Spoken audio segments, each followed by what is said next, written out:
जय माता की सभी को। माता काली और बाबा भोलेनाथ की कृपा आप सब पे बनी रहे। आज हम आपको बताएंगे कि माता काली की अरदास किस प्रकार से लगाते हैं।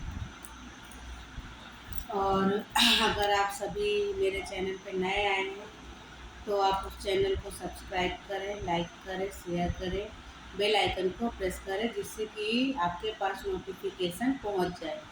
अगर मैं कोई और भी जानकारी आध्यात्मिक से जुड़ी हुई देती हूँ तो आप तक जरूर पहुँचेगी। चलिए शुरू करते हैं कि माता काली की अरदास किस प्रकार से लगाते हैं और अरदास के लगाने से हमें क्या क्या लाभ होते हैं। माता काली की अरदास लगाने के लिए आप अगर आपके घर के आसपास एक माता काली का मंदिर हो या अन्य देवी देवताओं का मंदिर होता है तो वहाँ पर भी कहीं ना कहीं एक काली माता की मूर्ति रहती ही है। मेरी तरफ तो है, बट अगर आपकी तरफ भी एक मंदिर हो जहाँ काली माता की मूर्ति विराजमान हो तो आप मंदिर में जाइए। मंदिर में 1.25 मीटर लाल कपड़ा लीजिए। आप घर से लेकर जाइए, 1.25 मीटर लाल कपड़ा लेकर जाइए। सूखा हवन में जो नारियल यूज़ करते हैं वो नारियल लेकर जाइए, जो बिल्कुल सूखा नारियल होता है वो नारियल लेकर जाइए। 1.25 मुट्ठी चावल, चावल मतलब कि चावल खंडित नहीं होने चाहिए। चावल को हम अच्छत भी बोल देते हैं। अच्छत इसीलिए बोल देते हैं कि क्या कहा जाता है, जिसमें खंडित चावल ना हो। अगर आपके चावल के एक भी दाने टूटे हुए रहेंगे तो आपकी अर्जी स्वीकार नहीं होगी। इसलिए ध्यान रखें कि चावल का एक भी दाना टूटा हुआ ना हो। आप ऐसे चावल लीजिए जिसमें कि आपको उसमें एक भी दाना टूटे हुए ना मिले। आप 1.25 मुट्ठी चावल, एक नारियल, 1.25 मीटर लाल कपड़े में आप नारियल रख लीजिए, 1.25 मुट्ठी चावल रख लीजिए, 2 लौंग रख लीजिए फूल वाले। जैसे कि लौंग होते हैं, बहुत सारे लौंग होते हैं जिनमें फूल ऊपर से टूट चुके होते हैं, वो वाले नहीं रखने का है। जिनमें वो फूल बने हुए हों, बिल्कुल फूल वाले लौंग रख लीजिए 2, और एक हरी इलायची। और उसमें 11 रुपये, 11 रुपये मतलब 11 रुपये ही रखें। ना आपको 11 से 12-13 करने की ज़रूरत है, ना 9-10 करने की ज़रूरत है। 11 मतलब आप 11 रुपये ही उसमें रखें। और आप मंदिर में माता के सामने बैठ जाएं और माता से अरदास लगाएं। आप जैसे कि कोई लेडीज़ लगा रही है तो वो अपने पति का नाम बताएगी।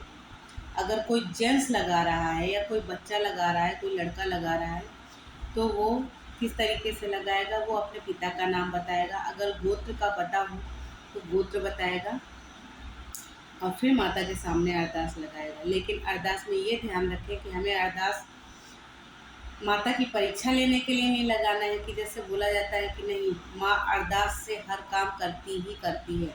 अगर आप परीक्षा लेने के लिए माँ की अरदास लगाएंगे कि माँ कि मैं परीक्षा लेकर देखता हूँ क्या मेरा ये काम होगा, तो आपका काम बिल्कुल भी नहीं होगा। अगर आपको ये यकीन है कि नहीं, मैं माँ की अरदास लगा रहा हूँ, आप माँ पे छोड़ दीजिए। आपको ये यकीन रखना है कि मैं माँ की अरदास लगा रहा हूँ और वो काम मेरा होगा ही होगा, तो आपका काम 100% होगा। अगर आप माँ की परीक्षा लेने के लिए लगा रहे हैं कि नहीं, देखते हैं कि क्या सच में होता है, तो आपका काम, अगर आप माँ की परीक्षा लेने चलोगे ना तो आपका 1% भी काम नहीं बनेगा। और उसके बाद माँ आपकी परीक्षा लेने चालू कर देगी कि तुम मेरी परीक्षा लेने के लिए आए हो, तो पहले तुम तो मेरी परीक्षा में खड़े उतरो। अगर तुम मेरी परीक्षा दे दोगे तो मैं भी तुम्हारी परीक्षा दूंगी।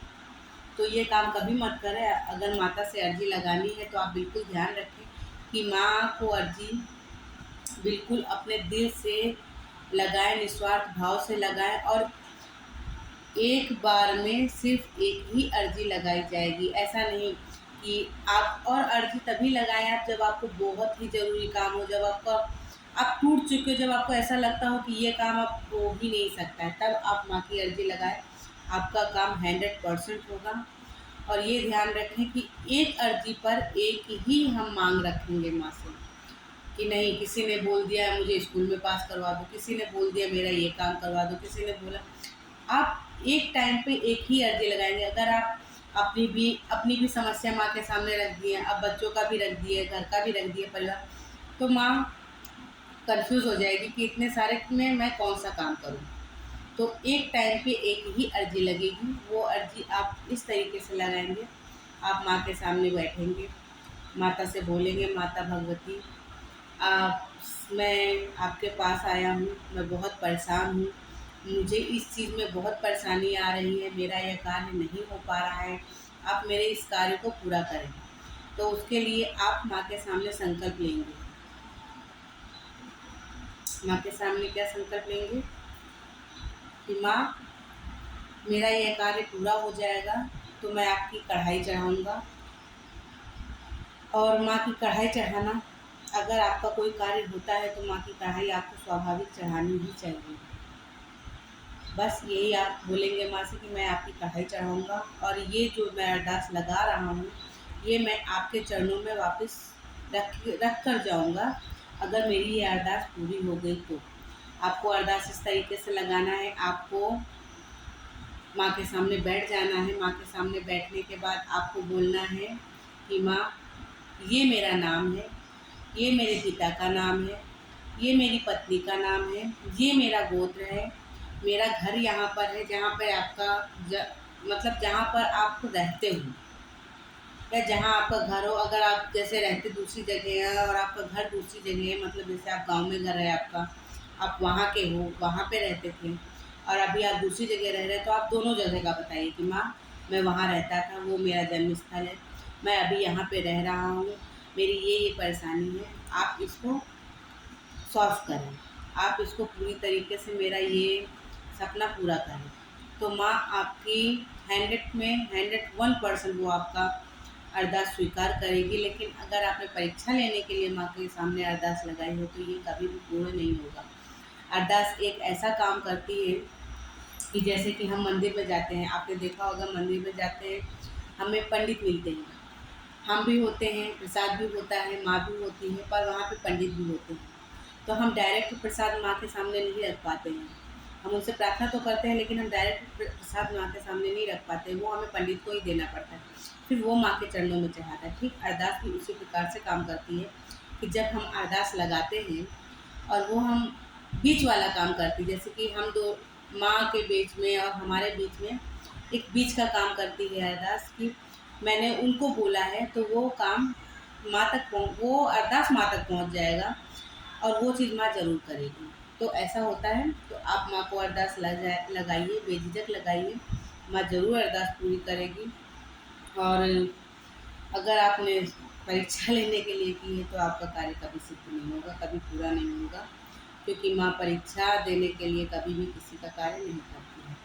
आपको अगर बहुत ज़्यादा परेशानी है तो आपका काम 101% आप अगर अर्जी लगाते हो ना, तो ये ध्यान रखिए कि आपने अर्जी लगा दी, आपने अर्जी लगाने के बाद ये सोच लिया कि नहीं, मैंने माँ को अर्जी लगाई है, मेरा काम होना ही होना है, तो वो आपका काम होगा। अगर आपके मन में एक शंका आ गया कि नहीं, मैंने अर्जी तो लगा दी है पर क्या पता माँ मेरा काम करेगी कि नहीं करेगी, अगर आपके मन में आता है, अधिकतर लोगों के मन में ये चीज़ आती ही, लेकिन आप ये सोचिए कि मैंने माँ को अर्जी लगा दी, मैंने मेरी परेशानी अपनी माँ के सामने रख दी, माँ वो अपने आप ही पूरा करेगी, तो वो चीज़ आपका ज़रूर ही पूरा होगा। तो अरदास इस प्रकार से आप लगा सकते हैं और अरदास को आप वहीं पर बैठ के माँ के सामने उस कपड़े में गांठ लगा लीजिए। गांठ लगा के उस अरदास को आप अपने घर ले आइए। वहाँ पे अरदास लगा दिया माँ के सामने कि माँ, मैं अपना नाम बता दिया, सब कुछ बता दिया, बताने के बाद वहाँ पे परेशानी भी बता दी और वो अरदास आपने ये भी बोल दिया माँ के सामने कि माँ, जब मेरी अरदास पूरी हो जाएगी, जब मेरा ये काम पूरा हो जाएगा, ये कार्य पूरा हो जाएगा, तो मैं अरदास आपके चरणों में लाकर रखूँगा और आपकी कढ़ाई भी चढ़ाऊँगा। आपने ऐसा बोल दिया। अब वो अरदास में आप गांठ मान लीजिए, गांठ लगा के आप उसको घर में लाकर रख लीजिए। घर में लाकर आप वहाँ पर उस अरदास के सामने सुबह शाम रोज़ सरसों के तेल का दीपक जलाइए। दोनों टाइम पे सरसों के तेल का दीपक जलाइए और माँ के सामने 10 मिनट, 15 मिनट, आधा घंटा, जो आप टाइम माँ को दे सकते हैं उस टाइम पे उसी अरदास के सामने आप बैठिए और जो चीज़ आप मंदिर में बोल के आए थे कि माँ, मेरा गोत्र ये है, मेरा नाम ये, मेरे पिता का नाम ये है, मेरी पत्नी का नाम ये है, मेरा घर यहाँ है, मेरा जन्मस्थल यहाँ है, वो सारा आपने जो माँ के सामने वहाँ पे अरदास लगाते टाइम बोला था, वही चीज़ आपको सुबह शाम माँ के चरणों में दोहरानी होगी। तो ये अरदास लगी हुई बहुत ही जल्दी कार्य करती है और बहुत ही जल्दी अरदास पूर्ण होती है। कम से कम इसमें ज़्यादा टाइम नहीं लगता है, ज़्यादा से ज़्यादा आपका काम 21 या 41 दिन में तो हो ही जाएगा। कई बार तो ऐसा भी होता है कि बच्चे ने आज अरदास लगाई तो माँ ने 2 हफ्ते में ही उसका कार्य कर दिया, 1 हफ्ते में ही उसका कार्य कर दिया, ऐसा होता है। बस अरदास सच्चे मन और सच्चे भाव से लगी होनी चाहिए, छल कपट के साथ माँ की परीक्षा लेने के लिए नहीं लगी होनी चाहिए। आप दोनों टाइम सरसों के तेल का दिया जलाएँ और दोनों टाइम अपनी चीज़ जो आप वहाँ पे अरदास के टाइम बोले तो वो चीज़ उस चीज़ को दोहराते रहें। आपका काम या 21-41 दिन में पूर्ण हो जाएगा। अगर नहीं होता है तो भी आप निराश ना हो। अरदास का पूरा टाइम 6 महीने का होता है। अगर आपका 41, 11, 21 दिन में काम नहीं भी हुआ है ना, तो आने वाले 6 महीने के अंदर आपका कार्य ज़रूर ही हो जाएगा, अगर आपने अरदास पूरे ही सही ढंग से लगाया है तो। अगर आपने अरदास गलत तरीके से लगाई है तो वो कार्य नहीं सिद्ध होगा। अगर आपने सही तरीके से लगाई है तो 100% आपका कार्य होगा ही होगा। अरदास इसी तरीके से लगाई जाती है जितना मैंने बताया है। आप उसको बिल्कुल ध्यान से सुनेंगे तो आपको समझ में आ जाएगा मैंने क्या बोला है। आप उसी तरीके से अरदास लगाइए, लेकिन चावल के एक भी दाने खंडित नहीं होने चाहिए। इस तरीके से आप अरदास लगाइए, माँ आपकी इस कामना हमेशा पूर्ण करेगी। और एक टाइम पे एक ही अरदास लगी जाएगी। ऐसा नहीं है कि आपने माँ के सामने बैठ गया, आपने अपनी सारी समस्या बोल दी कि माँ ये भी परेशानी है, माँ ये भी परेशानी है। तो इस तरीके से अरदास एक बार में एक ही अरदास लगेगी। अगर आपको दूसरी भी कोई आपकी मनोकामना है तो उसके लिए भी आपको यही प्रोसेस फॉलो करना पड़ेगा।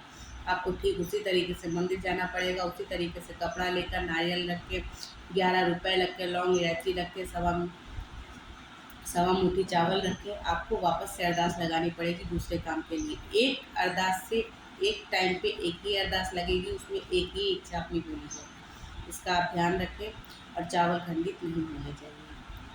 तो आशा करती हूँ कि आपको मेरी ये दी हुई जानकारी समझ में आई होगी। अगर आपको समझ में आई है तो आप प्लीज़ हमारे चैनल को सब्सक्राइब ज़रूर करें, लाइक करें, शेयर करें, बेल आइकन को प्रेस करें। और आपको अध्यात्म से जुड़ी, माता भगवती से जुड़ी, बाबा भोलेनाथ से जुड़ी आपको जानकारियाँ मिलती ही रहेंगी। जय माता की, हर हर महादेव।